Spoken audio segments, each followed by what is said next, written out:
Mediocre Rumble Brothers.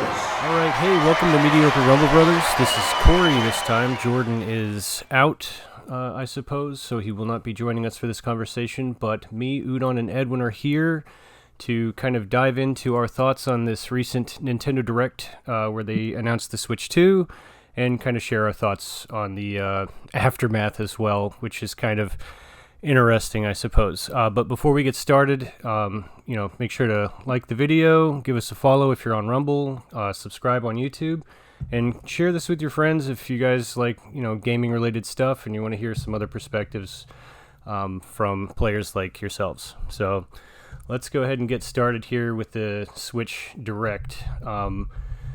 Let's go with initial reveal. So Udon was actually vacationing hanging out with me, and we watched this live together. So this is kind of an emotional roller coaster of a discussion, which is fun. But they dropped the console, we got to see it, and Udon, let's hear what you had to have to say about the opening part of this. Well, I mean, we kind of figured that they were gonna, at some point, it might not have been the opening, but we knew a new Mario Kart was coming because that was teased when they first initially showed off the Switch 2 thing. And seeing the Mario Kart 2, I'm not chomping at the bit for Mario Kart, but it looked pretty as shit. It looked pretty fun. I like the open world thing is questionable as whether what about it, what that's really adding to the game, but it's neat. I mean, it was cool looking. I was like, this is a pretty good, strong opening, especially because it seems to be running really well, looks really nice. And I'm like, all right, that's a pretty good opener. You can do a lot worse than this, I suppose. But yeah, that's what they open with is Mario Kart 9, and they really did need it because I think most people were honestly kind of looking for games with this Direct because it's like, yeah, it's a console. We'll see how well it runs with the games. Like the actual specs, people looking for prices, specs, and games. That was pretty much what we were all looking for with this Direct. It looks like Mario Kart. They still have all the different like transforming stuff you can grind on the cart. It looks a lot more cartoony now because the carts look a lot smaller. I like the changing outfits is fun. Seems to be lots of biomes and stuff. It looks like a fun Mario Kart, and I honestly am probably going to buy it because they're going to bundle it with the Switch 2. Well, the option to bundle it with the Switch 2, and I'll probably get it. You could open up with worse games, especially since it's a multiplayer game that you can play by yourself, but it's decently fun by yourself, but obviously Mario Kart's way more fun with more people. And Nintendo's always pushing like multiplayer stuff, so you could definitely open up with probably the only better thing for that exact purpose would probably be opening up with new Smash Brothers, but we all knew that wasn't going to happen. So yeah. And what did you think about the Mario Kart? Since honestly, Mario Kart is a significant portion of the conversation, both just in the Direct and the aftermath as well. Yeah. I like Mario Kart. I'm not like a super huge diehard fan. To me, it's bold, specifically because I don't think Mario Kart is a console mover, but they're really banking on this game to draw in the crowd, I suppose. It's nice because, having a multiplayer game out the gate for a new console is always fun.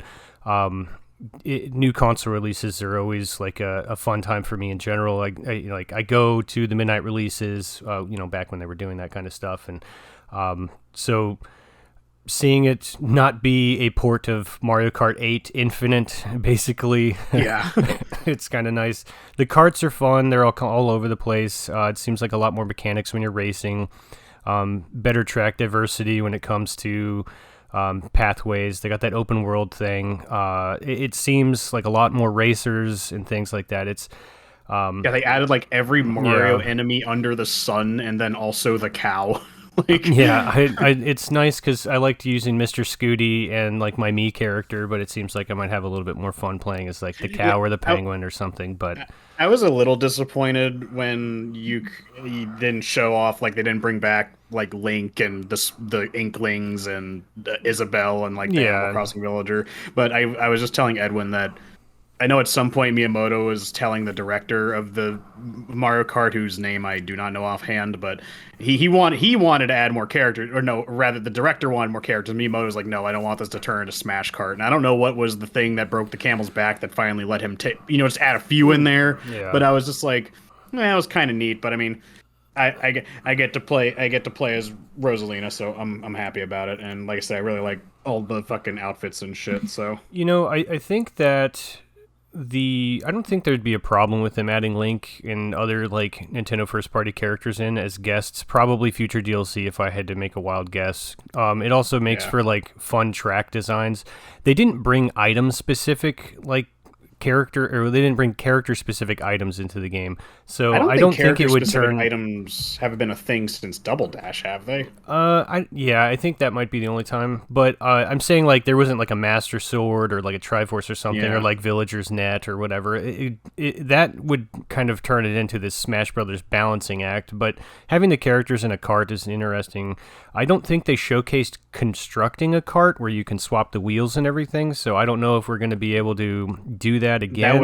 That was my least favorite part about Mario Kart 8. I'm not gonna lie, I kind of hate that shit. I just want, I just want base. I hated it. I think it's too complicated for Mario Kart. All I want to be considering, like, I want each cart to just have its set stats, and then probably each character in their own weight class. And that's all I really need to think about, because I hate it because when you're making your cart to build something optimal, most of the time you're looking at something that looks like fucking garbage. Like your cart looks dumb as shit. So I'd rather them just look like something specific. I can see that. Parts. I like I mean, what it ends up kind of turning into, unfortunately, is like there's going to be a meta cart build that just everybody's going to go for. Now, I don't play online Mario Kart. I don't do like a competitive circuit or anything like that, so I don't really give a shit. Every time we've ever played Mario Kart, we've done it for fun. It's either like, it's a drinking game or like a bunch of people over and we're just having a good time, whatever. Yeah. So like we would just build weird stuff or just whatever. Like I liked using Mr. Scooty because it's hilarious and the name. But maybe the carts this time all do have their own individual stats paired with the character that is driving them. Instead I'm of looking. I swapping. genuinely can't tell. It really looks like all these carts and wheels are like cart specific. I think the unlock side of things is what made me enjoy it more too, because I've been playing Mario Kart 8 for so long that even still it's like you unlocked some tires and it's like, oh really, there's more stuff to get? Like okay.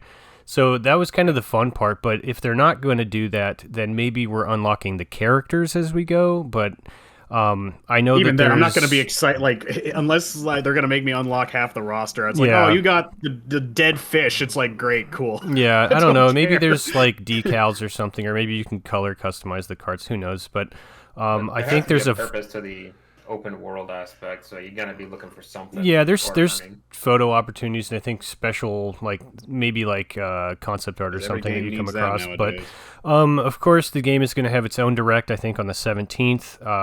At least that's when it was scheduled. But we shall see. Anywho, so. They open with. You don't have time to. They open with Mario Kart.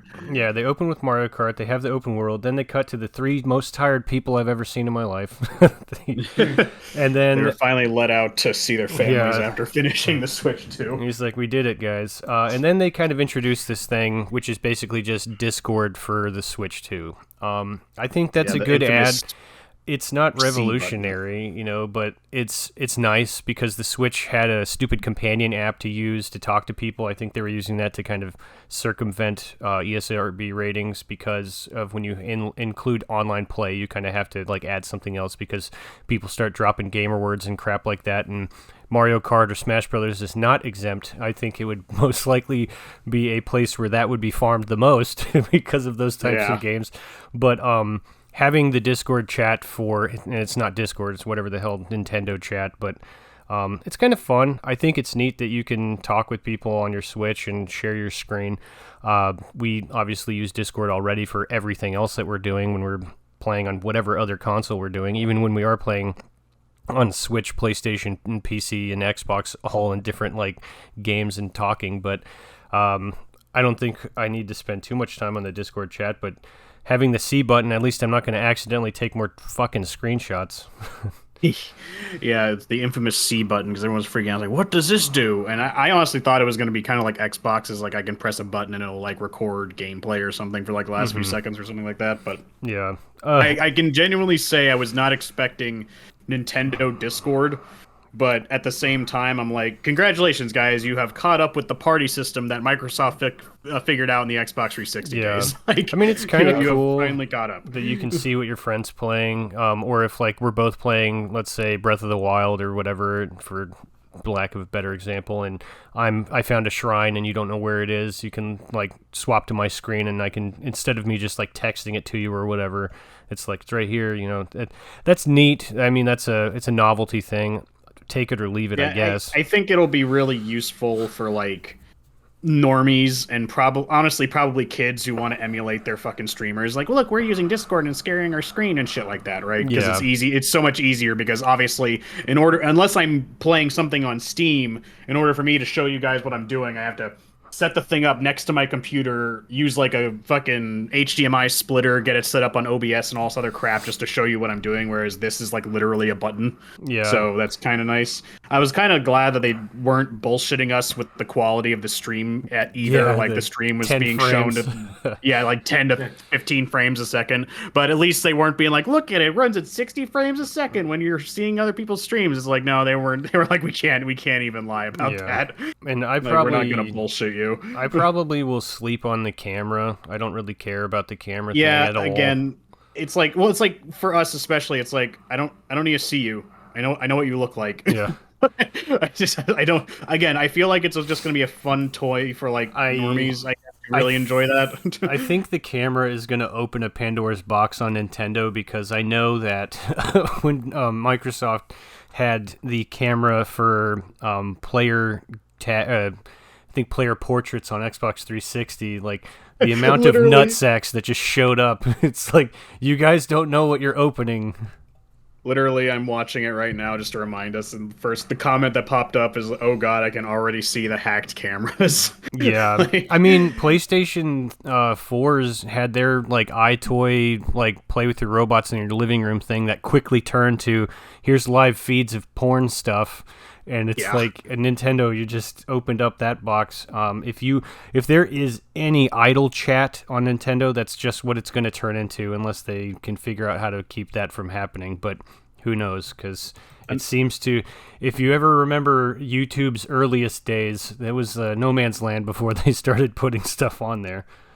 yeah. Oh, another thing is that your microphone is built into the console. Yeah. The thing that's like sitting across the room from you, and they distinctly advertise, and it's like, yeah, even though it's across the room, and your mom might be in there making her fucking protein shake or whatever the fuck, using the blender, it's not gonna pick that up. It's only gonna pick you up. I'm like, bullshit. Like, I do not believe you for a fucking second that microphone is gonna sound good at all. Because occasionally when I'm playing Fortnite or something with you, because you're on the PlayStation and you're using the microphone in your controller, I can understand you, sure, but it's not a pleasant experience.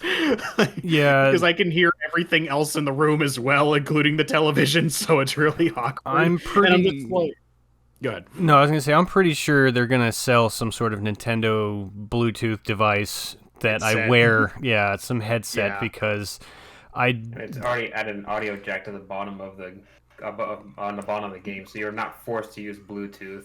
Yeah, because like you said, they made it a very strong point to mention that like 3 or 4 times, like, trust us, the microphone's really good, and it's like, I don't know, man. It's like, yeah, my microphone's good too, but it cost me like $80. Like, it only picks me up. Granted, I have to make a lot of noise with something else very close by that's not me for it to pick up, but like that costs money, not some fucking shit that's built into the portable thing across my living room. Yeah, I don't understand how it's going to have noise canceling due to like loud sounds and then pick me up as well, because if there is a loud sound that mutes it from the background, but how does it? I don't know. Sci-fi technology here. I'll believe it when I see it. Which they're also going to roll this into another perk of like subscribing to their Nintendo Online membership. Yeah. They'll have it for free for a year from, I guess, whenever from the Switch 2's launch, basically. But they're just rolling this into another perk to use permanently, basically. Yeah. And Oh, then, so go ahead. I was gonna say the next thing after the chat thing, unless you still had some more. No. Sorry, related. I was inadvertently taking over your job, so I was going to mention the next thing. So go ahead. Sorry. Well, the next thing they briefly kind of gloss over is the whopping 4K resolution that they were showcasing with 120. I don't know if 4K was 120 or 4K is at 60 and then 2K is at 120, but they were. Oh wait, you skipped over something. You skipped over the game share. The game share? The game share. The Nintendo. Yeah, the one cartridge Oh. and multiple players. Okay, Yeah. so that was the poker game thing that I was scrubbing through here. Yeah, so then this is the whole thing with so basically they brought back the Nintendo DS fucking like wireless player, whatever the hell they called it on there, the fucking Ad hoc or something? I don't know what they called it on the DS. It was DS just download. like game share. Yeah, the DS download play. There we go. That's what they called it.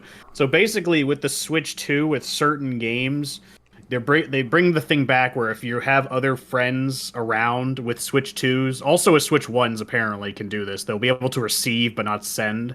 So I guess, for example, if you bought Mario Kart 9, I don't think it's compatible with that, but let's just say it is, and you have it, and you have like 4 other people in the room with their Switches, if you're the only one who has it, you can enable them to participate. I'm guessing like download like a smaller version of the game strictly just to play with you, and then everyone can play while they're connected to you, I guess. And other like regular Switches can do it with games that can also run on the regular Switch. So it's basically the download play from the DS, which is kind of neat. It's Switch to Switch, Switch 2 shares, Switch 1 and Switch 2 receive. The thing that they didn't really talk about, and I would assume it works this way, but like if I had a Switch 2 docked on my TV, that the other Switches in like a living room would be able to receive a shared game, unless it's only undocked. I don't know if they ever specify that. I don't. think they I do, know they but I showed feel it like it's playing good. it in handheld mode, so I'm going to assume it's not while it's docked. Yeah, And they also showed weird games. I just noticed Captain Toad Treasure Tracker. I don't get that. Super Mario 3D World. That I understand. The Clubhouse games is understandable. Mario Odyssey. Okay. And then Big Brain a Cat. I would assume this would just be multiplayer games, but like, what? Why the fuck is Captain Toad and Mario Odyssey on this list? That makes no sense to me. Yeah. And they pair it with the let's see, did I jump way over that? I think then afterwards is when they're showing off their like frame rate and their resolution and stuff like that. So they go into this frame rate. They're like, "Oh, docked. It has, it has a better dock system, I suppose." And then that's when they introduce us to the Welcome Tour game, which I think is. Yeah, I'll get into that bitching in a second, but like, just the weird thing is that it looks like the Switch 2 has the same dimensions as the OLED version. It is bigger than a normal Switch, but I don't think it's any bigger than the OLED Switch. Which the other thing that I didn't notice is that I didn't pick up at the time. But the Switch 2 is an LCD screen, but why isn't it an OLED screen? Isn't an OLED better? Like The LCD screen was it was the HDR mode. It was something with like having HDR mode didn't work with OLED, but it works with LCD. At least that's what I was reading. So they made the choice to go with that. I also assume that it's cheaper to produce the LCD screens, but with that HDR color, they're toting that it's a much better visual on it. I'm gonna play it docked for the most part anyways, and it'll be paired with whatever my TV is, so I don't care. And if it's a mode that I can turn on and off, and we'll probably get to this a little bit later towards the end when we get to the I guess hardware, but like battery life and stuff, but if I could turn HDR off to save battery life, then I probably will. And I don't technically play my Switch undocked unless I'm traveling anyways. I would have preferred or you have a bunch of people OLED over your house screen hogging the over TV. HDR. Yeah. And overall, the thing is larger. Like the Joy-Con has bigger buttons now and a bigger joystick, which makes it a much easier thing to use. They're promoting the fact that I'm going to assume for games that are optimized for it, it can run on 120 FPS. That's great. I only need 60. But I'm glad that there'll be more consistent frame rates, supposedly. That's about. I guess they don't mention the dock in this part of it. Oh no, maybe it does. They say it has improved speakers. What the fuck ever. I don't care. Again, I don't really play it in handheld mode, anyways. The fucking Joy-Con mouse thing, which we're gonna bring up multiple times. They fucking. Does anyone remember back in the Super Nintendo when they made a fucking mouse peripheral and that did not help and work at all? They're trying it again. Yeah. I don't think it's gonna work out any better, despite the fact that they're trying to bullshit us. And yeah, what Corey was saying is, I think again, they weirdly are adding a bunch of stuff that was prototyped with the Switch originally, both the magnetic Joy-Cons, which they didn't do initially because they said that the magnets kept fucking up with the actual system, which it seems that they have, I guess, worked around it somehow, I suppose. And then the dock for the Switch was going to be more than just basically a charging station with an HDMI cable. It was supposed to have additional hardware, which this one does. It looks like it has additional cooling power, so it can cool the Switch, which I guess allows the Switch to run hotter. So I guess it can output more power, I suppose, is how I'm interpreting it. Yeah. Also, charge cable on the top. Thank you. That is very nice. Yeah. For when you do need to charge it in handheld mode, but also want to play it. That's great. The 8 times fucking base memory for 256 gig from 32 is great, because as of right now, the only game that's on my base memory for my Switch is Smash Brothers, and it takes up the entire thing. Yeah, I like the memory upgrade. And then based off of what I was looking at for file sizes of some games, it doesn't seem like it's going to be that bad. You might get 4 or 5 full games on there before you have to start thinking about a new memory card, which there is a new format of SD Mini, which is the EX or something like that. The SD Micro Express or some bullshit like that. So your old SD cards are not going to work on a new Switch, so we all have to buy new SD cards for more storage capabilities, but thankfully it seems that we're still going to be able to like directly port all of our, we can port all of our save data and stuff from Switch 1 to Switch 2, so you don't have to like port your stuff on the SD card to another SD card, thankfully. But yeah, you're going to have to go buy a new memory card. I mean, it was literally a whole situation where you had to format the old SD card to put in a new Switch, because they all have to be separate entirely. It was stupid. And yeah, the 4K... Yeah, frame rate is fixed to a maximum of 60 FPS for 4K. So yeah, while the Switch is only when the Switch is docked, it can do 4K, and I guess it caps it at 60 FPS when you're doing that. But again, that's all I want. I just want 60. Anything past 60, I genuinely can't tell the difference. So it's nice that it does give it some more power somehow. Yeah, and then from here, they're going to kind of move into a couple games utilizing the mouse feature. The first game, though, they kind of show off is that Welcome Tour, which is basically a strange paid experience. I don't understand why they thought that would be a good idea. Anything in that video does not interest me at all from what they showed me. Anything they talk about, like, oh, you might find some mini games and stuff, I don't care. It's not Wii Sports, which, it's funny to fall back on Wii Sports, which is, 3 gens ago, or 4 gens ago. I don't know. But it was a free game. I'm saying on the console. That's the thing, right? Is like it was a free game that they really wanted you to use to play with the motion controls, because they wanted to introduce it to you, and that was the best way to do it, and it was nice. But then this weird walkthrough of the Switch so that you can learn more about the hardware internals and things like that, which I don't care. It's basically a digital user's manual that you have to pay for, so that you can walk around and read things and occasionally play some mini game. They did not announce a price. That also seems to be all they announced was like, you have to pay for this. And here's the thing. It would be kind of a cool little demo thing if it was free. Because even when we were watching it, I think you and me were both like, yeah, well, it's whatever. I mean, it'll be fun to fuck around with, but it's just like, well, you have to pay for it. It's like, well, guess what? I'm never when buying they said or anyone else. This paid experience, and it's like, are you out of your mind? Yes. But they didn't say how much a paid experience. So that's if it's a common $5, it's too expensive. Yeah, like if it's 99 cents, it's too fucking expensive. I think that they should just give it to you if you're like if you pay for a Nintendo account and you haven't had one before, this should just come with it, I guess. I don't know. I think it's stupid. They didn't announce the price. They don't announce prices at all during this, which we'll get into that later too. But after this, they move into, hey, we really want you to use this thing like a mouse. So they showcase this little putt-putt golf, which I'm assuming is inside that tutorial thing. And then they kind of talk about how you can use it across a few other games. So they introduce Mario Jamboree, and there's like some mini games where you spray paint and use the Joy-Con or the camera effect as well, so that you could put yourself in the game, which I'll never ever do anyways. It's just like, I think hey, we're friends with Microsoft, and then we're just gonna take their Kinect ideas. Yeah, the it's all it really is the Kinect weird idea.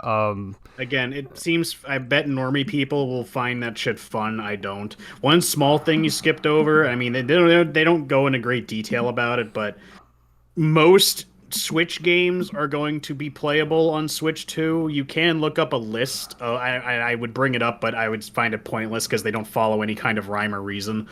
Yeah. There is like a list of games that I guess are currently having issues with the Switch, but weirdly enough, one of them is Fortnite, but Fortnite was announced in this Direct as being on Switch 2, so I'm assuming they're probably going to build like a new version of it, which might be the case with all those other games, so they might get updates in the future, but they just seem like the most random shit. Like, all the first-party stuff obviously works. All bigger third-party stuff kind of works, because one of the ones I saw that doesn't work was like South Park, The Fractured But Whole, and I'm just like, but why though? Why that one specifically? Yeah, it's like, it's just one that stuck out to me because I'm like, that's a pretty good game. That's weird that it can't run on the Switch too. I don't understand why though.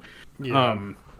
So they first party, it's just anything that uses the old Joy-Cons, not including the Switch Sports. That one's fine for Switch 2, but anything else that uses a Joy-Con specifically cannot work on the Switch 2. Goodbye, Labo. Yeah.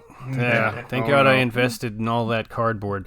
Yeah, they kind of gloss over a few quick things, like Breath of the Wild has some companion GPS app thing they made for it, which that's neat, but it's neat, but that honestly, that conversation becomes bigger once we get into the aftermath, when you get to the pricing of all this bullshit. Because this is also technically announcing some lineups because of like opening stuff. Like Jamboree is already a thing, but it's like Jamboree plus this, and we have Zelda it's like plus this, a Bowser's Fury-esque thing.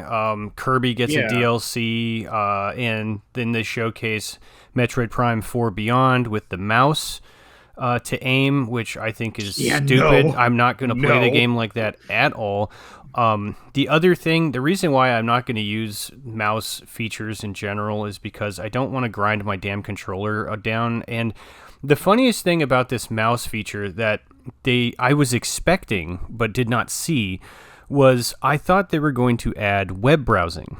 And so it's like, really? I'll use the controller like a mouse. Got it. But no, that didn't come up at all. They want you to just play with this weird like mechanic of moving the game around, but how am I going to do that comfortably? Like lean forward on the couch to the coffee table? Am I sitting with like a TV tray in front of me? I don't have a board in my lap. And it seems the only way to really do this is with the Joy-Cons not attached to the centerpiece, obviously. So I guess if I'm playing at like a lunch table or something, God forbid you're using the tiniest tray on the planet on an airplane. But the comfort level of using that feature, which it might have been a neat idea in theory, but like in practice, I can see this being like Sony's 6-axis, where they're like, it's really cool, guys, it's really cool, and then it just kind of fades into obscurity, because there is a specific game that they announced, which, power to them for making a wheelchair basketball game. But the entire time I was looking at it, it was like, how the hell am I going to even play this? Leaning forward? If I was in a wheelchair, how are they going to play this? Do they use it on the actual armrest of the wheelchair? Because there's no real comfortable way to even use them to play that game, nor does the game even look fun, so that game itself is dead in the water. And I don't know. I just think that this mechanic is really stupid.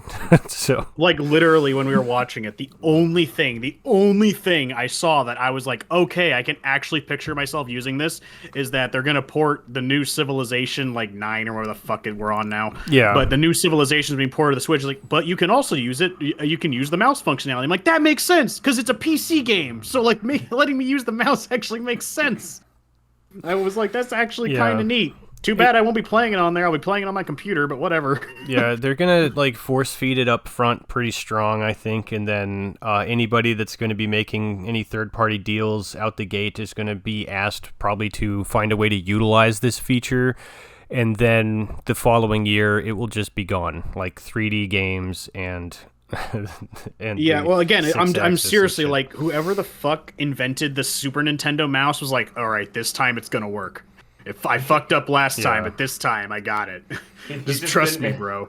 He's just in the basement of Nintendo, just developing that for years. Like, I found it. And I was like, I finally did it. It's on Switch 2. A small thing, again, we didn't really skip over it, but I know we're jumping here, but I just wanted to point out, fucking Metroid Prime 4 Beyond, we touched on the mouse thing, that's dumb as shit, but holy fuck, does this game look good? Like, 4K 60 FPS for this on a Switch 2, docked, like, that's nuts. That's really cool. Yeah, the strange part is it's the Switch 2 edition, so it does mean that the one that we saw on the game release of Metroid Prime 4, it's going to be a Switch 1 release first with an upgrade, like some of these other games are going to have. That being said, though, I still think the game looks pretty damn good. Yeah, and then right after that, they show off Pokemon Legends ZA gameplay, like smooth, buttery smooth, 60 FPS visuals. I was so happy. I'm like, please tell, if this is how the Switch 2 operates this game, and like it is just this consistently, and we don't have a bunch of frame drops, like goddamn Switch. By the way, when they were showing off, like, look at the increased fucking, the increased power of the Switch 2, I'm like, show Scarlet and Violet. Do it. They didn't. Cowards. Yeah. It's like, oh, it's on the regular Switch as well. It's just like no one's gonna fucking buy that because of Scarlet and Violet. It's like no one's gonna trust you again.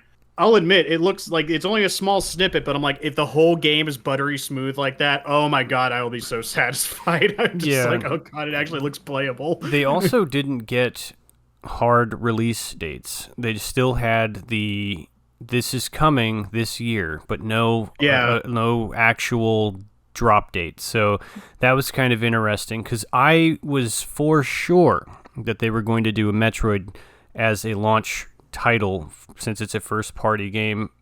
I wasn't for sure, but like, could you imagine with like Metroid, Pokemon, Mario Kart, and we'll get into Bonanza later as well, but like 4 big hitters like that all at once? Fuck. Well, yeah, and it's funny because the Pokemon trailer that they dropped for the Switch 2 thing honestly was much better than the entire Pokemon Direct, which left like kind of a mystery, like you're just watching it and you're like, is that it? What does this mean? What is this stuff? Why does it look so choppy? But now it's like, oh, it's actually pretty crisp. The characters look nice. It explains it a little bit better. It explains what you're doing. I guess if we can take just a brief detour to that, because that is something. I was really down on ZA. I'm actually looking forward to the game now, because based on that last just the regular Nintendo Switch Direct, they actually, explain what you're doing, how the battle system works, like what the goal of the game is, and I'm like, okay, I'm on board now. And the Switch 2 makes it look like it's like actually playable. I'm actually kind of excited for this game now. Yeah. So then they kind of jump to a few ports. They just started announcing Elden Ring. A lot of ports. Yeah. So yeah, we got Elden Ring coming, and it's kind of funny why. I mean, I kind of figured because we got Dark Souls on Switch 1, but the Elden Ring was kind of a surprise. I'm not going to buy it. Anybody that didn't get a chance to experience that game, I believe should, and it's pretty fun. And the fact that you could take it with you, that's pretty awesome. But I have way too many hours poured into the one on PlayStation 5 for me to even want to do this. I mean, this whole showcase is just all ports of games that already exist. There's some neat stuff, kind of like Split Fiction would be kind of neat for it. Yeah. And then there's hilarious Hogwarts, but this time we swear it works. The guys. Hogwarts Legacy, but it's at 70% of what we really wanted it to be. And I feel like it's nice that still the Nintendo players will get a chance to play that game too. I played Hogwarts Legacy when it released way back. It was a pretty fun game. You know, if you're into Harry Potter, obviously you're gonna enjoy that game a lot more. It's not like a revolutionary game, but it is very beautiful, and like the construction of like the school and the textures and stuff. It's just very high quality stuff. Gameplay wise, it's decent. I mean, it's a Harry Potter game without Harry Potter, so I guess that's probably the best part of it. That's the best part of it. Yeah. The Harry Potter world. Yeah, because you're not like, oh, this is the book or whatever. Like, here comes all of the, like, this will never happen because that character takes place in the book after this. It's, like, completely unrelated to the novels, just set in the world of. Not selling Hogwarts Legacy. I'm just saying I had a lot of fun playing through the whole thing. Split Fiction, I just beat that whole game too, so I'm probably not going to buy it on the Switch too, but it's cool that people are going to be able to play it, I guess. Small drop from the Hitman guys. They're porting Hitman trilogy, or not the trilogy, but like the latest Hitman over, but I guess they also teased that they're doing a 007 game, which I think would be kind of interesting, because I really like Hitman, and thinking about a 007 game with like Hitman mechanics kind of sounds fun, so I think that might be something cool. We were just talking about GoldenEye as well, and then randomly it's just like, I thought it was going to be like a Sniper Elite game because they were loading the bullet and stuff, and next thing you know, it's like, oh, damn, it's going to be a 007 game, but it's not really tied to a movie. It just said Project 007, so it might be in its own original story. GoldenEye is a revolutionary game. It's not the best first-person shooter by any means, but it did bring, something to the consoles that, opened up Pandora's box for first-person shooters in a similar way, like Doom introduced that to like PCs and stuff. So I don't know if this game is going to be the best first-person shooter game ever just because it's James Bond. I just think maybe the nostalgia will be like the driving factor in sales on it, but it'll probably be just a generic first-person shooter that maybe looks really good because Nintendo will kind of make sure that it's completely optimized for their console, where that game will most likely permanently live. Mm-hmm. And then the one after the 007 teaser was something that I was interested in. Again, it's just another remaster. Well, it's a remaster, so it's not really a port, so it has some added features in it, but they're remastering Bravely Default into this Flying Fairy edition, which I played Bravely Default when it came out on the DS originally, and I really liked it. I didn't finish it, but I just remember really liking the characters and stuff. I don't remember what made me stop playing it, probably because a new Pokemon game dropped or something. I just forgot about it, but I always wanted to play it again, and again, in the fallout of this is going to be one of the cheaper games to buy on the Nintendo Switch too, so I am excited for this remaster. I just rewatched it again, actually. I didn't notice that it said in the trailer, it's like mouse-controlled mini games. I'm like, great. Yeah. Whatever. They showcased a game called Daemon X Machina 2, or it's the sequel of Daemon X Machina. I played the demo of that on Switch. It was kind of neat, a mecha game. This might be like a fun pickup, maybe like a random purchase, but, it depends greatly if I will randomly purchase anything like that. And then the ultimate surprise out of frickin' nowhere that was super funny, considering that I made the joke right before we started watching this, was the Bloodborne 2 or Dusk Bloods, basically. That was we were a literally huge just surprise. like, wouldn't it be funny if they fucking just announced Bloodborne 2 for the Switch, and when that fucking trailer started, you and me looked at each other like, no fucking way. Yeah, it was so no surprising. way. Like, are you serious right now? But apparently that's going to be like Night Rain, but Bloodborne themed. I'm sure there's more to come from that. But from what I was reading, it's a PvPvE game that probably plays more like The Hunt. And I think FromSoft made an article recently saying, we swear we're going to make single-player games. We're not just going to online games anymore. These are just the projects we had. So I'm assuming Nintendo shelled out some cash for that one. It's going to live and die on the Switch too. So the FromSoft fans, I apologize, but that's where it is, and that's just how it's going to be. We skipped ahead. That game looked like Dungeonborn, the one that we played on the computer. That's what it looked like to me. Oh, yeah. Yeah, we skipped ahead a little bit to talk about the Duskborn, because during that like little presentation of other third-party stuff, they're dropping Yakuza 0 Director's Cut, which Jordan might be excited about. But the other thing that they did right after that was not first-party Zelda, but they have this other. They're gonna have Hyrule Warriors again, but for Imprisoning War. Tears of the Kingdom. Yeah, Imprisoning War. Which again, it's neat, but I mean, if you're not into Dynasty Warriors gameplay, even though you like Zelda, you still might not be convinced to play it because it's not a real Zelda. It's a spin-off. So that's kind of neither here nor there. But then the big thing that they were going to drop, it's like, oh, we're adding something expansion pack, and this is why I lost my shit over, is they're finally adding the fucking GameCube fucking emulator thing to their expansion pack, which I was joking before when I said, you know, would kind of help them move consoles. I know I said this. I don't know if I said it on the podcast, but I know I said it to one of my friends at least. That I was like, they might keep the GameCube emulator thing for the Switch 2. I don't know why, because you cannot convince me that a GameCube emulator cannot run on a regular Nintendo Switch. Yeah. But yes, that's going to be a perk of Nintendo Switch 2, is that the Switch 2 is going to have the GameCube thing as part of the expansion pass, which I still don't understand the exact reasoning, but I was super excited because that's what I've been waiting for. And a lot of people, especially who aren't collectors like me, it's going to be a godsend for them because, God, GameCube games are fucking expensive. And they got some bangers on there. They have heavy hitters. I mean, they're going to open up with Wind Waker, which is great. Soul Calibur 2, weird choice, but I mean, Soul Calibur's good. And then the F-Zero on the GameCube. But then the big thing that, again, they kind of shadow dropped at the end was like a little list of stuff that's going to be added. And of course, aside from that, they're still going to add more to it, which just looking at it, Mario Sunshine, classic. Fire Emblem Path of Radiance, that's like a $300 game right there that no one can play. Pokemon XD Gale of Darkness, that's $250. Chibi Robo, that's $250. Fucking Coliseum's like $200. Like all these bangers on the fucking GameCube that are going to be coming. Oh, I can't wait. Luigi's Mansion, Super Mario Strikers, this is all awesome. This was like the one like only thumbs up thing for me. The only part about it that's like weird is the fact that it's only for Switch 2. It's available day one as well. So like, I think the funny part is like buying a Switch 2 to be excited that I can play Wind Waker now. Yeah, not even the HD Wind Waker, the OG Wind Waker. It's just the original Wind Waker. Yeah, there's so many memes about that. I was like, well, you got one of them. It's not even the one you asked for, but it's one of them. Yeah, I usually meme on these.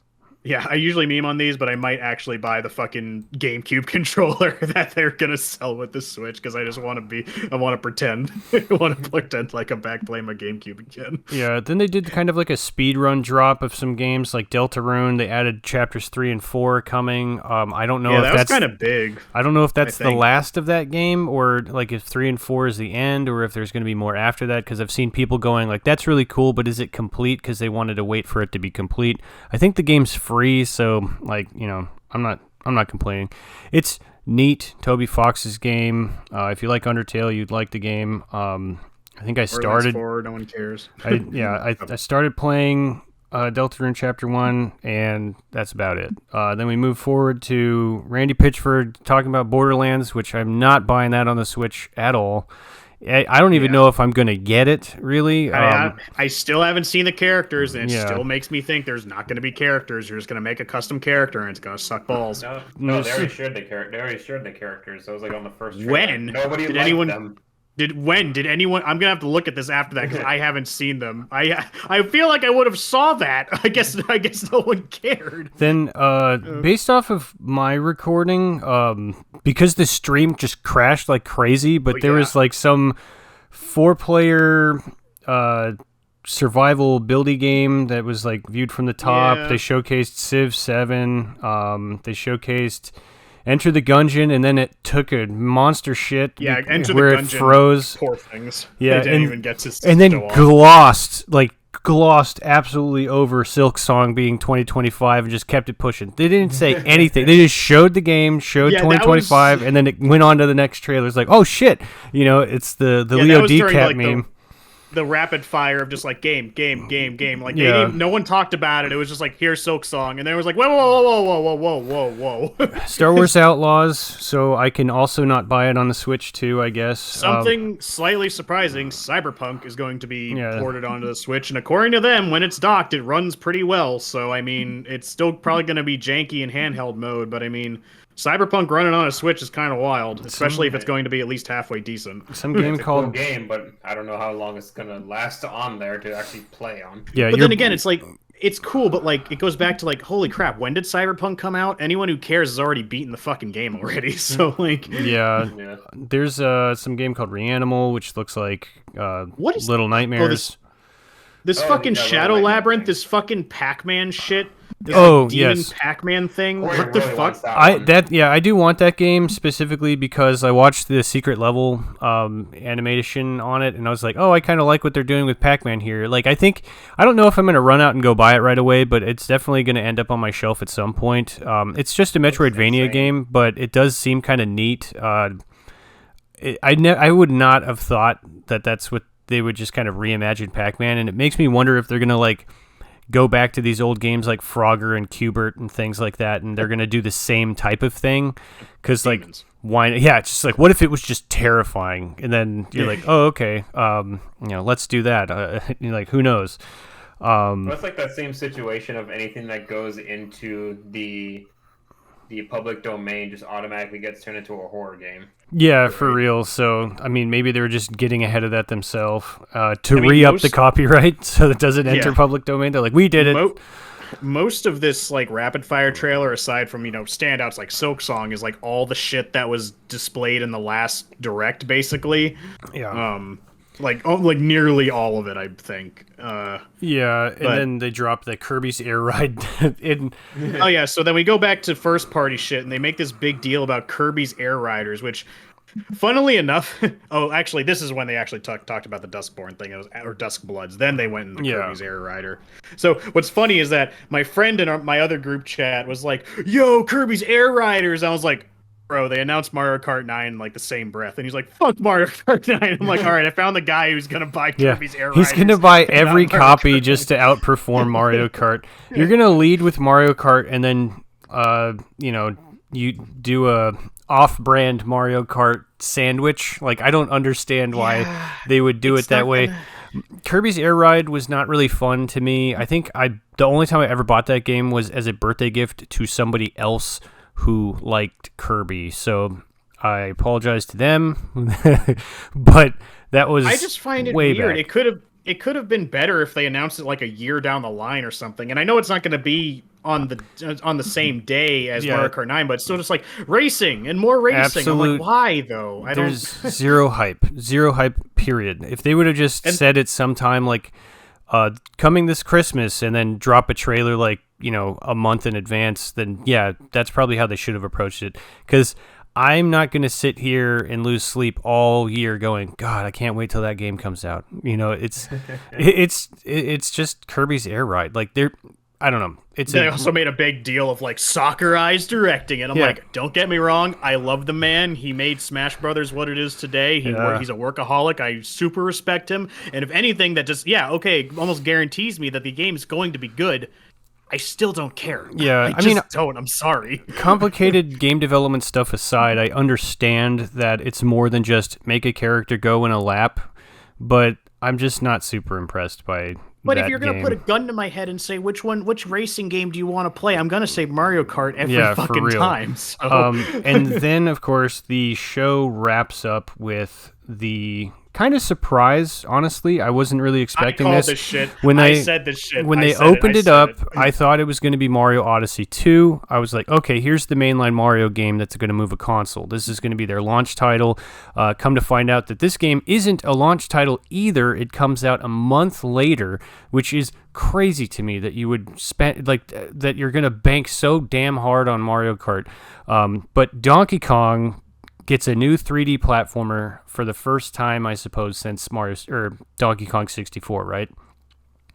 I think so, yeah. Because everything else has kind of been that 2.5D or like this like weird 3D kind of like, it's just a side scroller. it was Tropical mainly Freeze, Donkey Donkey Kong Kong Country Returns, and Donkey Kong Country. Surprisingly enough, kind of has always been 3D unless it's like the Game Boy games, but. I was like, oh, okay, they got the new design kind of from the movie. Everybody's kind of saying it's weird he's got pants on. I think the graphics are neat. I think it's very vibrant. It has that Mario Odyssey feel, but it's not Mario this time. You're playing a Donkey Kong game, so given that, I probably will play this game. Like I really do want to play it. It looks fun. Really cool. Like it like the whole environment's like 90% of the shit. You can just beat the shit out of everything, like break everything. Like that looks fun. Like and I don't like the pants either. I do kind of like the redesign because I think someone said it, but like the whole reason they did the redesign, and again, this is obviously inspired from the movie Donkey Kong. Is because Donkey Kong originally, he's not very expressive in his face. He either looks like angry or just like slightly happy, you know? Yeah. But this Donkey Kong's new face is like super expressive. You get so many different emotions out of him. So I feel like I'm just going to have to get used to. I'm not crazy about it. Again, don't care for the pants, but I think he'll his be face looks good. less stupid of a character in this one. Because like they always kind of played him as like a big dumbass. So his name is Donkey. Yeah, well, yeah. It's just I could just hear Gordon Ramsay like we didn't hear him talk yelling in the trailer because I don't want him to talk. I think that's what's gonna make me not like it because I didn't really like it in the movie either. I hope he just makes gorilla noises in the game. Like I don't want him to talk. Everything else is fine, but the instant he starts talking, I'm gonna be like, maybe it'll be like Banjo where they're kind of just making sounds rather than him speaking. Yeah, he's just that's fine. And Donkey Kong 64 is literally just thought bubbles. Yeah, I mean they got to give him the onomatopoeias, right? The because like even Mario and Luigi, they kind of do the babidi boopy thing when they're talking to each other. They kind of make Italian plumber sounds, So like maybe this will just be like pants gorilla sounds, and other than just listening to Seth Rogen talk for the entire game, because I can't imagine that's what they would do. I doubt he would actually be voicing it anyways in the game. It'd probably be way too expensive. But that kind of wraps the initial showcase, right? I just want to say, I called this shit. I said, wouldn't it be funny if like one of the things they announced was like kind of a curveball franchise, like a new F-Zero or a new Donkey Kong or something like that? I called this shit. Well, that's what I was hoping for, is Nintendo looking back at its first parties. I honestly was very surprised that the only Zelda game that we really got announced was a spin-off Zelda beat-em-up game, and basically Wind Waker is the traditional Zelda that we're going to see. They're probably far off from the next one. I know it's not going to be tied into Breath of the Wild or Tears of the Kingdom. I don't know what visual style they're going to go for, if they're going to go for a more brooding one, if they're going to go with an Ocarina of Time remake, or are they going to go with an original title. I kind of was disappointed I didn't get to see one, but at the same time, I kind of figured, considering that, they're still working on that. All things considered, in the grand scheme of things, Tears of the Kingdom is not that old. Like, it isn't only like a year old or something, a year and a half, something like that. Like, I don't know. It's like, I feel like you can't just start dropping Zelda games every year like Call of Duty or something. There wasn't like a Zelda tech demo or anything. It was just like more Tears of the Kingdom storyline, which I guess is neat because it's not like, I don't hate it. The Hyrule Warrior games are cool. I don't really get into them as much. Like, I like playing it, but at the same time, it's just kind of, I don't know. It's not Zelda. You're playing Dynasty Warriors. I want to play Zelda. I don't want to play Dynasty Warriors. So, like, it's neat that it's more of things that I like, and I encourage them to do spin-off series.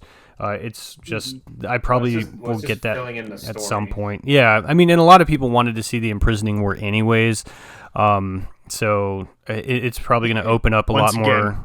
I called that shit, by the way. I said, wouldn't it be cool to have a Zelda game where you play as the fucking heroes and they're fighting Ganon and shit like that? Called it. Yeah. So that wraps the entire Direct, I suppose. The Direct itself, and I think at the end of it, you and me were like, that was pretty good. It could have been better, but it wasn't terrible. Like, there was some weird stuff, like, the fucking, the wheelchair basketball, the Joy-Con mouse bullshit, and the fucking, the paid tech demo. Like, there was a couple weird things in there, but, like, the main games and the GameCube emulator and stuff like that, that seemed pretty neat. And then the rest of the day happened. Yeah, as the day kind of continued, there was a lot of things that started, like, popping up, and, like, it wasn't, because Nintendo didn't announce anything outside of, like, this comes out June 5th. but they didn't no say prices. they didn't Or no say a prices single whatsoever. price, no price of any games or anything. There wasn't any like hard release dates on a couple things. We just knew Mario Kart was. I don't even think they said it was. I think it said it was a launch title, but like again, no prices. Yeah. So then social media starts kind of speculating, and who knows if these images were doctored, but Nintendo didn't make a statement until yesterday. But what ended up happening is somebody posted something from a European online listing that showed games at $80 digital, $90 physical. And that's when it started to kind of go downhill, because there started That's to when become we spiraled out of control. there was a lot of weird pricing, like, oh, Bravely Default's $40 though. Donkey Kong Country is $70, but Mario Kart's $80. I don't know where this $90 came from for physical. I don't know if that's true or if it's just a hard $80. People started speculating. I think some of at least the digital prices, I think, are on, like, I think they might be on Nintendo's website at this point or something like that. Because I think most of these prices came out during the Treehouse thing after the Direct. I did see today Australia's Switch price was like $750. But yeah, and Canada's is pretty steep too. Then so we started seeing bundle packages of $449. It was like $450. It was for the thing for the Switch 2, and then $500. Yeah, 500 paired with Mario Kart. So I went on to Nintendo. I filled out their thing, and that because they're doing like an anti-scalper thing, and I signed up for the invite to pre-order the console. That invite was supposed to be today, but yesterday Nintendo had announced that they postponed the pre-orders, and they needed to reassess the pricing because everybody got lost in the sauce of... Well, we're not going to jump into the politics, but to be transparent, I think it's only for the U.S., and it's because, like, the day after the Direct, Trump went through with all that tariff shit. Well, there was a tariff... And so now they have to figure everything out again. So there was a tariff listing of stuff, and, again, politics aside, they decided to postpone the pre-orders because they said they had to reevaluate due to tariffs. Now, or the U.S. specifically. Yeah. So honestly, all these other prices are still high for, like, I guess Europe and obviously Australia and things like that. So the American price kind of has yet to be officially announced, but they still said it's coming out on the 5th. So if I had to make a wild guess, the $500, we'll just start with the $450 and just kind of screw the game for now, just the console as a whole. I think $450 is fine. I'm not sweating it. The PlayStation 5 Pro, and you could argue specs all you want, I don't care. The Pro was $700. Their spin-off nonsense of the bullshit PlayStation handheld thing was like $180 or $200 or something like that. Then they had like $150 headphones. And, it's whatever. So, like, $450, I think, for the Switch 2 is fine. They did talk about the development costs of the Switch being proprietary manufacturing, because all the stuff within the Switch... I mean, if you compare, like, a laptop and a PC tower that have the exact same specs, the laptop's going to be more expensive. Because this is a handheld device, the components for it are a little bit more pricey, so that kind of increased the price. But most of the time they sell consoles at a loss anyways, because it's about the games recouping the cost. And I'm just saying, it might come off as like, oh, it's being a Nintendo fanboy or something like that. But it's like, I bought a PlayStation 3 when they first came out, and it was $900. Are you serious? Yes, because they had all backwards compatibility. They basically jammed an entire PS2 inside of one. But then when they re-released them to lower the prices down, they took the backwards compatibility of PS2 out, but it's still backwards compatible with PS1. I don't think, they didn't pick the OLED screen. They went with LCD, and they wanted to do the HDR thing, whatever. I think the battery life is probably something that people are going to complain about the most, because God knows how long the battery lasts already if you're playing Tears of the Kingdom undocked. But people were saying that the Switch's battery life is already longer. I've seen people sharing just buy a Steam Deck, but like that doesn't solve the problem of people that want to play Nintendo first party games. Now, I'm not saying don't get a Steam Deck. I mean, that's fine. I have an Ally. That thing is good. It's just a portable handheld PC. The Ally was $700. Yeah, the Ally was $700 when I bought it. When it came out. Yeah, you can get a 256 Steam Deck for $500 as well. But then you're just playing your Steam library and whatnot. Like, and I know what emulation is. Obviously, people are encouraging to go emulate these games and blah blah blah. I don't care. That's not what we're talking about, anyways. But I don't think the handheld PC to Switch is a comparable argument. Even the costs are damn near the same. It's how do I get to play those first-party games? The console price isn't that bad. It was the game prices that people started really kind of losing their minds on. And I know that... Yeah, I feel like everyone's okay with the console. The console was not bad. The only part about the console was weird is that after the fact, when people were comparing the Mario Kart pricing, it's like, what, I save like $30 if I buy it fully bundled in the game. But if I want, like, for example, and we'll get into the game cart situation later, it's like, well, what if I wanted a physical copy, and let's just say for the sake of the argument it's $90, right, whether or not that's true. Like, so if I wanted a physical copy of Mario Kart and a Switch 2, I have to pay another $40 to get that cart technically, or I can just bite the bullet and get it digital with the Switch 2. And I'm like, that sucks. So, yeah, and it's like those prices. So Nintendo didn't come out and say anything. And I know that it's kind of unfortunate because right after the Direct, I was like, oh, this is so dope. And then I bought 25 shares to add to my Nintendo stock. And then I saw all this shit happening. I was like, oh, shit. But, it's, is the physical game actually $90? I understand a physical game having the manufacturing, shipping, blah, blah, blah. It's got shelf presence, all that crap. And then the digital doesn't. But the digital is still more expensive, and we just got to the $70. So, how do they justify the $80 increase? I understand development costs and things like that, but that kind of is like, down to business planning. I mean, if you're, that's what Ubisoft is struggling with right now. Like, they released Shadows, they got to 3 million players, not sales. But the thing that people don't talk about with Ubisoft is their staff size. I think the thing I saw was like 19,000 employees. And if you were to, for clean numbers' sake, average out salaries of $100K each one of those, and I know it varies, but this is kind of an average, that's $1.9 billion that they have to run annually just to pay staff. That has nothing to do, so that is its own problem. I think it's too many employees, and they're paying for IPs and things like that, marketing costs, blah blah blah.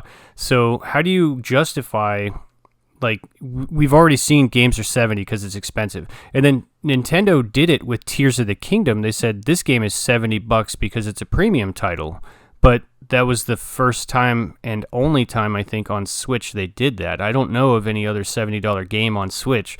And then the problem with that explanation is that it's just the same thing people memed on Ubisoft for. It's like, it's a quadruple A game, it's a premium title. It's like, what the fuck does that mean? Yeah, tell me what that means. Like, what? Well, I don't understand what you're talking about. Yeah, exactly. I don't understand how you would justify this. Now, people, like, they were saying, well, Grand Theft Auto might be a $100 game because it's a really big game.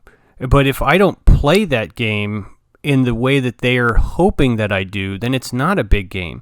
Because if I'm just going to play, like, let's say I bought Call of Duty and I only play the campaigns, that's, they're banking on me spending hours playing the multiplayer, but it's like, well, I just want to play the campaign. So to me, I'm overpaying because I'm playing $30 of the $70 game, right? So, like, are they just banking on, like, the multiplayer aspect, but they're selling you this thing?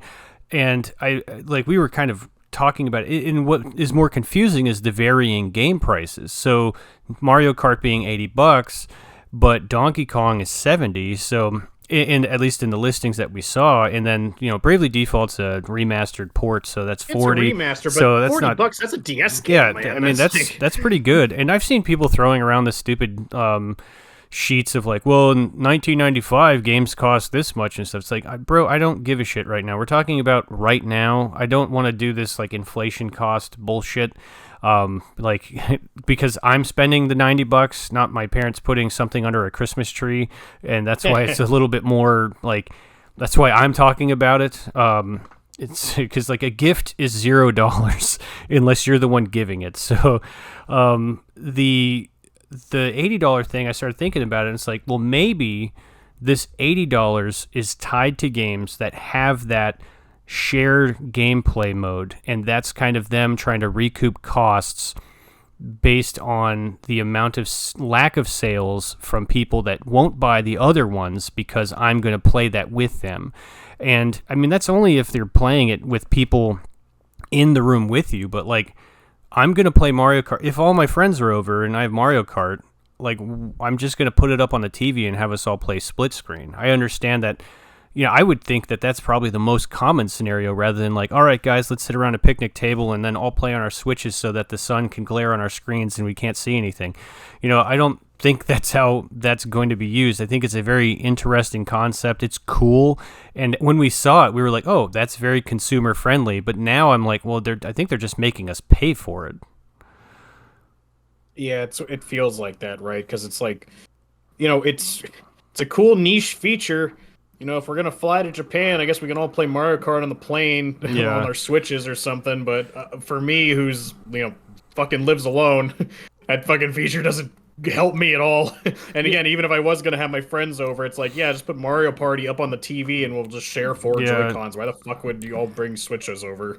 And it's, I mean... That's why I think it was like I need to like figure out if the DS download feature works online as well, because it did say console to console. It was like if you're all in the same room, then you wouldn't need the console, you just use the Joy-Con. But it's like if it said console to console, then it would work online, right? So like, yeah, if it was online, that'd be great. Like, so if one of us had Mario Kart, but even though we all live in different places, if we could just do that, that would actually be a really useful feature that a lot of people would use. Yeah, I mean, but if people don't want to pay, $80, it was like, okay, well, we're still going to give you that feature. We're going to lower the cost of the game, but we're going to increase the price of subscription, which you're going to need to play online anyway. So it's like you're going to be paying it regardless. I think honestly, I think if they just increased their subscription price, that would have been a much better thing. To be like, hey guys, we're adding GameCube, because it's like as a consumer, like there's a lot of things I don't give a shit about when you're telling me about a price increase. And so when you say things like, oh, the tariffs, that's a hot topic, we're reassessing because of that. It's easier to say that and get people all riled up than say, we fucked up our pricing because we were trying to force you guys to pay for something that we added to our games that you might not utilize, and we understand that that's probably a bad idea. Like, that's not a good look anyways, so it's easier to kind of like, pocket sand and then talk about it behind closed doors.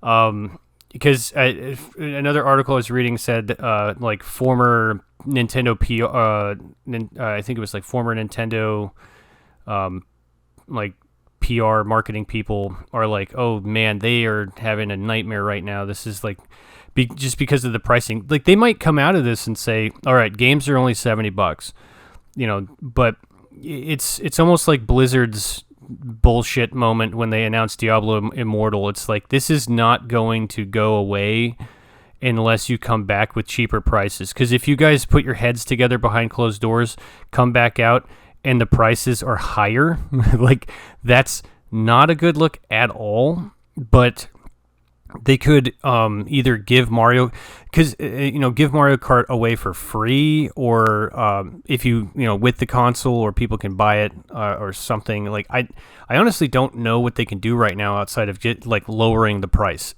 or keeping them exactly the same, but then explaining why. Especially with that. Well, the thing that we don't know, right, is the physical price. That's the thing that was like kind of speculated, and they didn't say that that's not a thing. So it could very well be a thing. But the big argument already was like, why does physical cost the same as digital? Digital should be cheaper. And then they're like, well, we made digital cheaper than physical. It's like, yeah, but you made both of those things more expensive than they used to be. And that's kind of a weird, like, the Et tu Brutus moment with Nintendo is like, how dare you? Well, here's the thing. Two things. One, I'm going to use that as a jumping off point to talk about the stupid game key card thing. But two is that fucking Nintendo, by the way, and don't get me wrong, Nintendo does some greedy shit in the past. But for Nintendo to be the ones leading the way with increasing game prices, I'm just like, Sony, Xbox, if y'all are paying attention, do not follow that man's example, please. Because everyone hates this and no one likes this. By the way, fresh off the presses from good old IGN, so take this with a grain of salt. That Nintendo welcome tour is going to cost $10. That's too much. It was too much at That's 99 $10 cents. too much. Yeah. But I mean, grain of salt. But yeah, even and I guess according to this, like Reggie from Nintendo America had to convince Nintendo to make Wii Sports free on the Wii. I'm not sure if I believe that because I feel like I heard a different story. But anyways, grain of salt. But the stupid tech demo's $10. Anyways, what I want to actually bitch about is the fucking game card thing. So. Well, Nintendo is going to continue to do the SD card doodads for the Nintendo Switch, and they're still going to produce physical games. And this is regardless whether or not the physicals are going to be more expensive than the digitals, right? Mm-hmm. So for some games, we're going to have game key cards now, which the whole game is not going to be contained in the SD card. It is going to contain probably just like core files of the game, if anything at all, because its main purpose is that you insert it into your Switch, and then that allows you to download a digital version of the game. And already I'm like, why? What's the fucking point if I can't have the whole thing on the card? That's the whole point. That's like the whole point of having physical media as a collector is that you have that knowledge knowing that the whole thing is in my hands on this disc, on this SD card. It is here in my hand. It is not like at the whim of the internet, you know? Yeah, something with that's strange to me too is because they haven't confirmed whether or not the physical digital versions are more expensive or at least lower expensive or whatever. Fuck that up. But anyways, the key card, if it is a digital game and the card acts as a key that unlocks the digital, but why wouldn't I just buy the digital? Use the card. Like, why wouldn't I just buy it? If I could save $10 buying the digital, then I would never buy a game that is just solely on a key. Now, they did say that, you can trade, like, you can let your friend borrow that game, and that's kind of what they're, like, banking on, but... Not even your friend. It has to be on your family plan. Well, if you're doing the digital cards, then yeah, but, like, the thing with the key game is, from what I was reading, is... that it still functions like a physical game, because I'm thinking like buying a used game, like am I going to be able to buy a used game like that? And the answer is yes. So like if I had that on my shelf, you could pull it down, put it in your Switch, download the entire game and use that key to play it. But if you didn't have it in there, then you can't play it, but it would still be able to be used in other consoles like it was a physical game, as opposed to if I just had a digital game and then I have to use the digital, like, let you borrow this for 14 days thing. But the borrowing it for 14 days, and I think this is also why their prices are going up, is because there's so many ways now for me to share a game with somebody that you don't need to buy it, because if I bought that digital, I can just share it to you for 14 days, and you can get, like, you could play it for one day and be like, oh, not for me, whatever. And then the key code, it's like, well, if it's digital anyways, I'll just fucking download the whole thing myself, and then... So, like, who cares? And then we'll just go into the physical games being whatever those ones even are.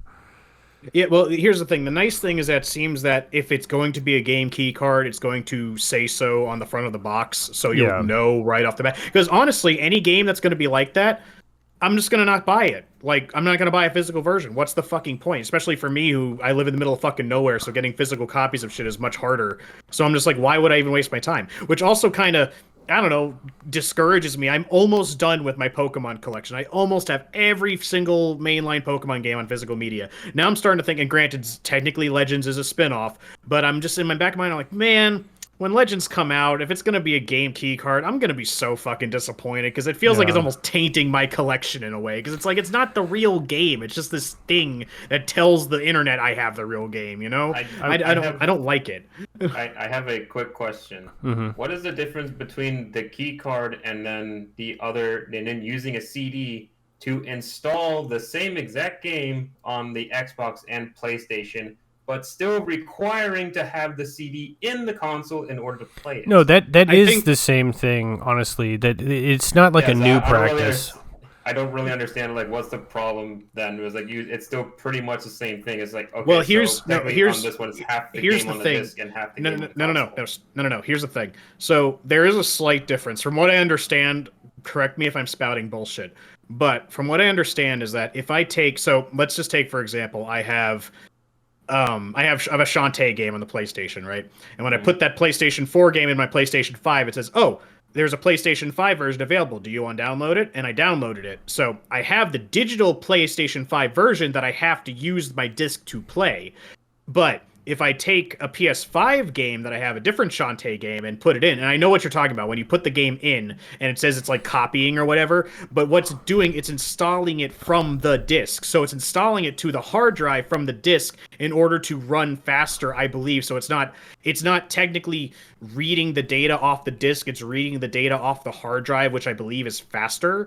And yes, you still need the disc to play it, but the whole game is still contained on the Blu-ray or whatever. It's not downloading it from the internet; it's copying Yeah. it from the disc. It's kind So of that's the difference. it's like buying those like Nintendo cards from like GameStop that has a picture of a game on it, but really it's just like 50 Nintendo points that takes you to the store and then you can download the game. Well, that's different. That's an Yeah. actual digital copy. What I'm saying is that, like, I guess, I don't know, take Silent Hill, I believe, for example. I mean, yes, you're still going to have to download, like, day one updates and stuff, but let's just say the internet dies tomorrow. If the internet completely shut down, those games, with those games still on it, it's still going to copy it onto the PS5 or the X. I don't know about Xbox. I don't have any physical games for my Xbox. Okay. But my PS5... Yeah, so you see what I'm saying? It still has to copy the game, but it's copying all the game from the disc. Yes, it's still probably going to have to update so it seems like it's downloading it, but that's just downloading updates, which is just the thing we've been dealing with for years now. So that's the difference. And something that's also kind of crazy that Nintendo, they have to know this, but Pokemon in general, right? Every time they release a Pokemon game, they always release Pokemon A and Pokemon B. And if they're going to make the physical copies of that, $90, if that's the speculated price, that's $180 for those that like to get both versions. That's that. I mean, it's already, if they made it 70, that's $140. Because math, obviously, but that's steep. That's very steep. And you could buy with $60 games, obviously, like you're gonna go $180. That's 3 games. With that money. Yeah, you just bought that the weird Final Fantasy fighting / Air dungeon Guys. crawler fucking tech demo ass game. Yeah. for that same price, but that's like a rare PS1 find. Like that's a collector's item. Yeah, the game prices are going to be ultimately what kind of makes or breaks that life cycle. I don't like people are kind of comparing it to the Wii U. A lot of people are throwing their hands up in the air, going like, "Oh, it's dead in the water," even though the projected sales number for Nintendo Switch 2 is 14 million units because they have 120 million users. Some of the other things that people were talking about is why is it cheaper in Japan? Well, Japan has Region locked. Japan has a Japanese-only region-locked version of the console for $100 cheaper, and $100 cheaper is kind of arbitrary because we still don't know what the actual price of the unit is, but it's $350 in Japan. But that being said, 1/4 of the users of Nintendo are in Japan, so of course they're going to cater to them with a region lock. Now, there is a multi-language version, which is what everybody else is going to get, from my understanding, which is nice because that means I could play Japanese games on my Switch. I don't know if I can play Japanese games on my PS5. I know you can do that on PS3.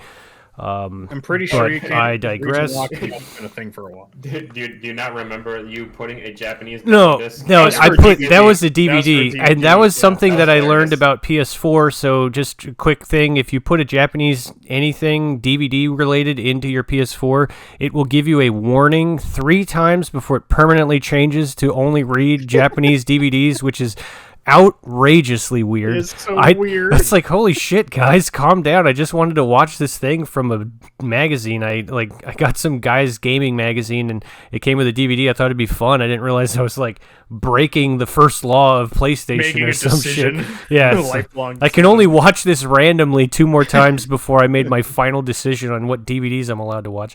But Here, don't worry. If I actually go get that Japanese fucking Fate PS4. We don't have to worry about that anymore. Well, we can do it in the inverse, where I put like The Mummy in there, and then it's like you got 3 times to watch this movie before you're screwed. But anyways, the console in Japan is going to be cheaper, but theirs is a region locked version. So like the ultimately the weird part is the pricing of the games. Like the console, I don't give a shit about, but the games being $80 controversy. Like that's steep because like I like to randomly purchase stuff. I mean, I'm comfortable enough to where I can go make a random game purchase and not sweat it. But the fact that I will have to think about it more, especially because like Nintendo games don't usually go on sale at like GameStop or something, and you're gonna have to find it used or at like a secondhand store kind of thing. Like whenever I go retro hunting, I'll browse like the current console games, see if they might have gotten any of the newer games traded in for like half price or something, just to pioneer some other random shit. But like $80 is crazy, and for them to choose to lead with Mario Kart to move consoles, I already know people that were like they want to switch to. It's not like they're having a piss fit about like the price and stuff. They're just saying I'm not going to get a Switch 2 because the games I want to play aren't even coming out yet. And even for someone like me who's like I at first I was like, oh sweet, I'm gonna get Mario Kart, I'm gonna get Bonanza, I'm gonna get Metroid, and I want to get Pokemon. But now then all those game prices came out, I'm like, all right, well that's changing to like Mario Kart and Pokemon now because I have to cut the fat somewhere now because these are all going to be really fucking expensive. Well, especially for games like and I wasn't going to buy it at all, but I want to use Star Wars Outlaws as an example for this. But in Hogwarts Legacy as well, I suppose, and Split Fiction. These are games that are already out, but when they come out on this console, like you could probably find them for dramatically cheaper on the other consoles that they initially had come out on used. Because this is going to be the port. It's going to be like $60, $50, who knows? But you could probably find a $30 copy of it if I had to make a wild guess. And so it's just weird that's going to be the selling point because like a lot of those games I'm not going to randomly purchase on the Switch 2 because I know I can find a cheaper version of it somewhere else. And it's kind of like the Stadia, right? When the Stadia was coming out, they showcased all this stuff that they were, you're going to be able to play all these games and it's going to be great. If you don't know what the Stadia is, it's because it's dead. But they were showing the Final Fantasy 15. I was like, I beat that game 5 years ago when they showcased it, and I was just like, why would I buy Stadia when I've already played these? You can buy Breath of the Wild and Tears of the Kingdom again with this stupid GPS app, so give us $70, please. I'm just like, anyone who cared to beat that game has already done it like 7 times. Like, are you really gonna buy it again? Like, again? Console movers are really crazy. Like when you go into like PlayStation 5 launched with freaking Demon Souls remastered, and that game is so good looking, and like I'm biased because I'm a huge Souls fan, but that game was so great. But there was also a few other games that it also launched with. I can't really name many because the PlayStation 5 launch was fucking wild because it was during COVID and stuff. But the Wii launch, it came with Twilight Princess and a few other games.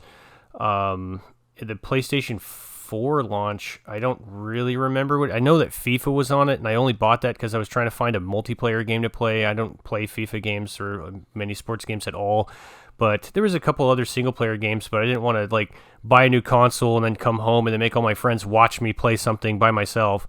And so, but I guess that's kind of nice why I like a headlining game is a multiplayer like racing game, but that's what it is, a multiplayer racing game. They didn't even like think about like a single player. That's why I was confused. Like, oh damn, they could have leaned into the Metroid too. So it's like when all you guys go home and we're done playing Mario Kart, I can settle in and start playing some Metroid. Well, that feels like what Donkey Kong was supposed to be, but then they pushed it back. Yeah, but then Donkey Kong is also farther back. And maybe we'll get some other Switch game announcements or some actual deadlines here of like street dates for games because everything's kind of up in the air. I know that this release that they're doing is the spring release. It is going to have a limited number of units, and that we're going to see another big push probably late summer and then holiday season. But yeah. So here's a tinfoil hat theory I have, because I was talking about this with Tim a little bit. He brought something up that we've all overlooked.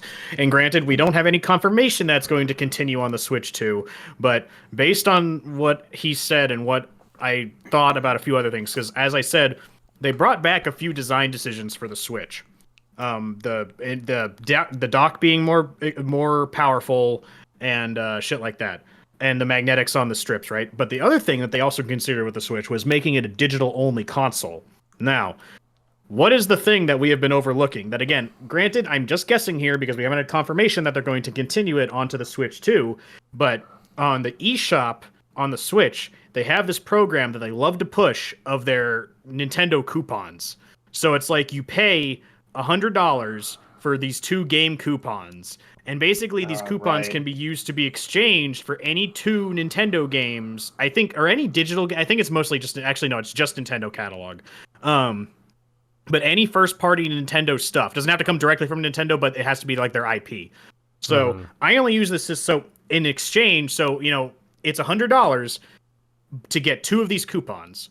And so that saves you $20 because that's, it was at the time, everything was $60 when it came out new, right? And I used it one time because I wanted to buy the Advanced Wars Reboot Camp, and then I knew later next year I was going to buy Pikmin 4. So I decided that, and that was before I started hardcore collecting physical copies of stuff. So I was like, okay, I'll buy the coupons, and I bought that. And I got Advanced Wars, and then I got Pikmin later.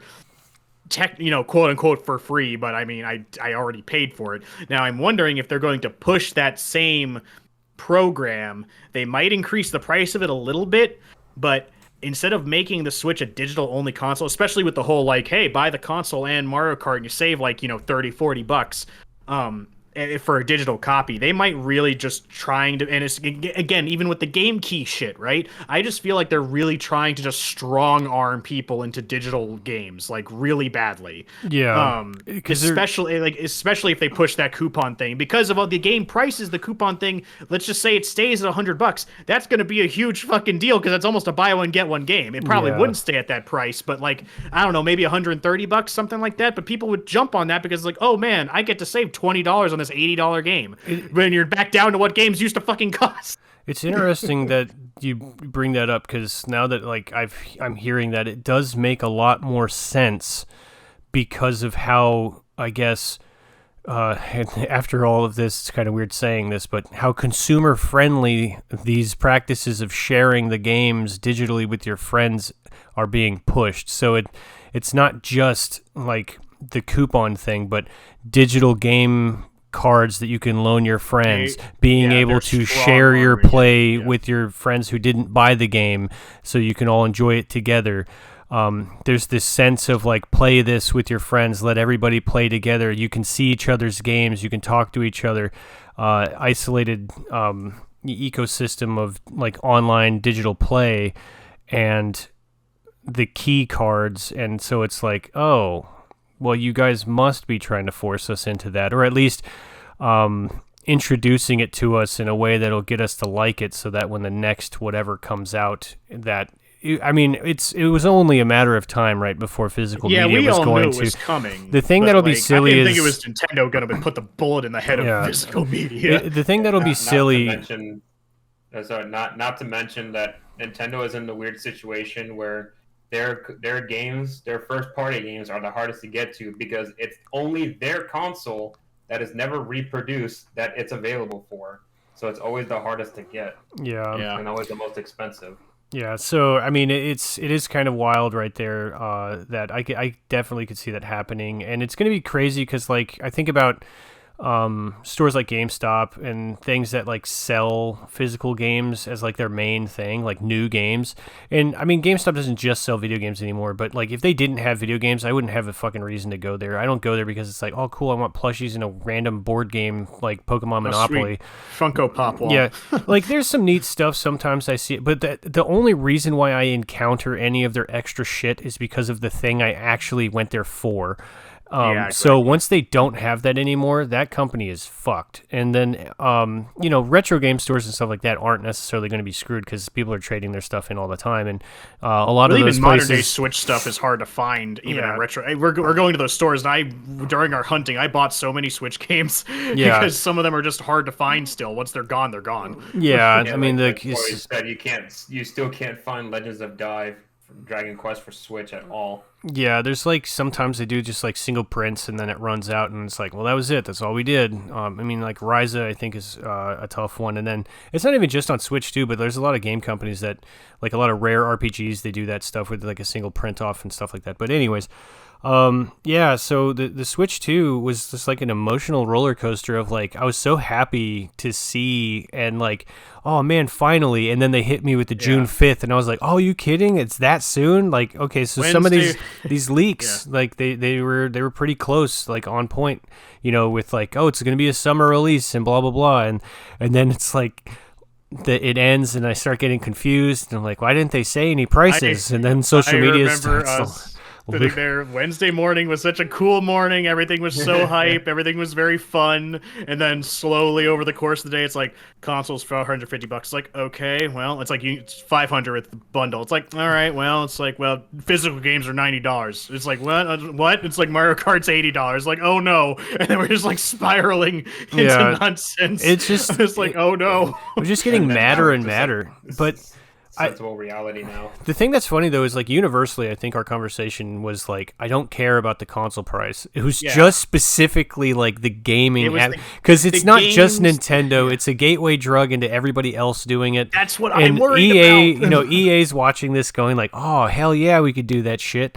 And you know, obviously, like this is a whole different conversation on whether or not like you got the Hoyoverse and things like that, where they're just like, oh, game's too expensive. Well, we got you, because ultimately, what you're competing with is like, if a game's $100 and then there's a free to play game, and if the free to play game can convince me to spend $5 20 times, then that game got the same amount of money. But it's easier for me to spend $5 20 times than it is for me to spend $100 up front, because it's like, oh shit, you know, my water bill or like my phone bill or something is coming up. I can't just like buy this fucking game.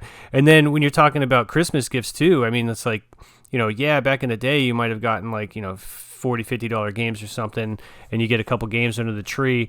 But now it's just like you get two games. V-Bucks. Yeah, you get V-Bucks, even though you don't play Fortnite. It's like, that's the thing. It's whatever. That's what I thought you wanted, because I can't buy like 3 games for you, because that's going to run me about $220. Well, yeah, it's like, that's what I was saying. I was like, poor kids, right? Because it's just like, Mom, I want the Switch 2 with Mario Kart. And they look at Mario Kart, it's like $90. Like, fuck that, little Timmy. You can play Mario Kart 8 for the 5,000th time. We're not paying $90 for a video game. Fuck you. Instead, I found a Wii U in the garbage, and then I got Mario Kart 8 and let you play that game. So, you know. It's weird, but you know. Anyways, I guess that's all the. Well, that all being said, once I can, I'm still going to pre-order it. I still want a Switch 2. I still want Mario Kart 9. I am going to cry over these, and as I said, I'm not going to buy everything, because at first I wanted, you know, Metroid, Donkey Kong, Pokemon, but I mean, I've now reduced that to Mario Kart and Pokemon. If I have the funds, I might buy the other two when they come out. Maybe not. But here's the thing. If you were, at the end of the day, I don't picture myself as a Nintendo fanboy. I'm just a fan of video games. But if you were going to put a gun to my head and ask me, pick one console between Xbox, Sony, PC, and Nintendo to play for the rest of your life, I'd pick Nintendo. And that's just because I genuinely like their games more. I do not like their practices. I don't like the fucking paid for tech tutorial. I don't like the prices of games. I don't like the game cards. Like, there's a lot not to like about this conversation, but the Switch 2 itself looks really nice. I'm looking forward to Pokemon Legends. I want to play Mario Kart. I want to play Metroid Prime and Bonanza, but I mean, like, I'm still going to pre-order it. I still want to buy one. Granted, maybe I will change my mind once we see the updated price for the U.S., because we all live in the U.S., so we still don't technically know what we have to pay for it. But and I'm sure that price will be soon. And I feel the same way. And honestly, like, even if I didn't buy a Switch 2 right now, I would buy one to play Zelda anyways, because I just love the Zelda franchise so much, and like, that's just where I'm at with it. So I would end up with one, whether it would be on launch or eventually. That's what I did with the PlayStation 4. I got it at launch because as much as Nintendo says, you know, we're going to make a bajillion units and to combat scalpers, I still don't believe them, because I don't like being locked out of games or on whatever platform I want to play them on, because I bought the PS4 on launch And I don't think I touched that thing for a year until Dragon Age Inquisition came out, and I played it on my PS4. I just had it just in case I wanted something to play on it, and I already had the console because I was without the PS5 for the longest time until finally they actually started restocking the shelves, and now that they're readily available, I finally got one. And Yeah. I mean, I barely got an Xbox Series X. I barely got a Wii U. The only reason I had my Switch as early as I did is because your wife held it for me when she still worked at Toys R Us. I got lucky. So I just want one to have when shit does come out. I already have it because the games will be easier to get than the console itself typically. So Yeah. Edwin, you got any final thoughts? well, you're different, right, Edwin? You didn't want to. You don't want to buy one, right? Not yet, anyways. Well, I mean, I had like different priorities over a Switch and just like an upgrade to a other personal device that I wanted to upgrade. But for the Switch, it was like, well, I understand your claim for like you're trusting them to try and avoid scalpers. So like, I don't know, but it's like even so, it's like I can get it, I can pre-order it, or I can wait. I have both those options, but it's like I'm not really sure what I would do with a Switch 2 on its own without buying any of the games. But like I still want them, but it's like, I mean, there's like whether I want it now or want it later, because I still have 15 other unplayed Switch games. So it's like, do I really want to add more to my backlog or not? Yes. Yeah. The thing about the prices is like, yeah, the console is like the thing that everyone was cool with, but like the games, you're just paying like more over the course of several years after. The thing about other companies following through with increasing their prices is the fact that Nintendo is pretty much one of the only ones that can strong arm people over higher prices because they have complete market over their own games that is only available on one console, while everyone else is just like, well, we don't have our own console, so we're gonna put all three for universal profit. So it's like, obviously that's not how you keep your games that's full price for years to come, like Nintendo does, because that's like the personal benefit and personal harm that Nintendo has to deal with. Same with all this nonsense. So I mean, it's like all this just like kind of makes sense that like, hey, it's like Nintendo always has a double-edged sword against themselves when it comes to putting out new things. So I mean, I'm cool with almost all of it. I mean, I hope prices do go down just for my own personal benefit, but for now, I'm just thinking about waiting for actually purchasing one. Yeah. All right. Well, I believe that's it. So thanks for, unless you have something else. No, I mean, I was just saying, we'll probably cover more about this when the Mario Kart Direct comes out on the 17th, was it? So we're probably going to have more Nintendo shit to talk about as the time goes on. So it won't be the end of this, and we still didn't even see what a final pricing is going to be on everything. So, but overall, I'm still excited for it despite everything. Just it's bad that it was such a nice Direct, and then it had to have a sour taste in the mouth at the very end of it. So. Yeah. Hopefully there's some possible demos that we can get. Yeah, more demos, please. That would help. Yeah, hopefully. I mean, the news will trickle in as it goes, especially now that they're being watched like a hawk. So, you know, I'm sure I'll get plenty of articles from like looking at their shares, considering that their investors always get a bunch of information too. So, big and small, I guess. So it's kind of neat to just kind of open it up and watch everybody losing their collective shit. But anyways, I guess we'll wrap up talking about the Switch 2 thing. I think this was a pretty like fun conversation, and hopefully we'll be able to bring you more news, good or bad, about it as it gets closer to launch date.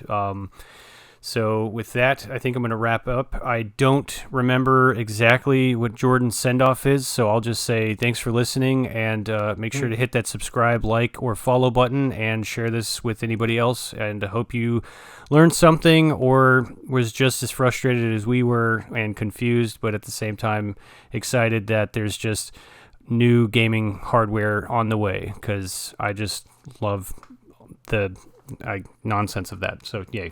He loves video games. Yeah. Good job. We did it. A big bonanza. Big bonanza. Big bonanza. All right. Bye, Jordan. Nah. Hey, this is Corey, and thanks for checking out Mediocre Rumble Brothers. If you liked the video, please drop a like, and if you didn't, that's fine too. If you'd like us to talk about any specific games, drop a comment below, or feel free to discuss your experience with the games that we mentioned in the episode. You can also listen to our episodes prior to YouTube on our Spotify. Thanks for watching, and hope to see you again soon.